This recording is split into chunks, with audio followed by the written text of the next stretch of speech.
আজ বানাবো চিকেন মহারাজা। আজ রানী তো অনেক হলো, এবার রাজার কাছে যাওয়া যাক। ধুয়ে নেওয়া চিকেনে টক দই, নুন, হলুদ, লঙ্কার গুঁড়ো আর এখানে আমি ধনে জিরে একটু ভেজে তারপরে এটা দিয়েছি, অ্যাড করছি। আর দেবো বাটার দিয়ে কিন্তু ম্যারিনেশন। এখানে আমন্ড আর কাজু ভেজে পেস্ট করতে হবে, সেটা করে নেবো। আর ব্রেস্টটাও কিন্তু রাজা মহারাজার ব্যাপার, স্পেশাল তো কিছু থাকবেই, তাই ফোড়নে দিতে হবে স্টার আনিস।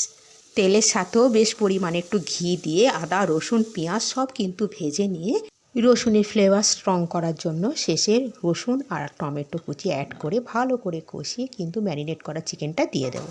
চাপা দিয়ে কষানোর সময় কোনো কার্পণ্য করা যাবে না, কেন ভালো করে কষাতেই হবে। আর তোমরা আমাকে অনেকটাই ভালোবাসা দিয়েছো, এভাবে ভালোবাসা দিতে থাকো, তাহলে আমি ঠিক মনের জোরটা পেয়ে যাব। কাজু আমন্ডের পেস্টটা দিয়ে অল্প একটু গরম জল দিয়ে 10-15 মিনিট রেস্টে রেখে ব্রেস্তা ও বাটার দিয়ে পরিবেশন করো চিকেন মহারাজা।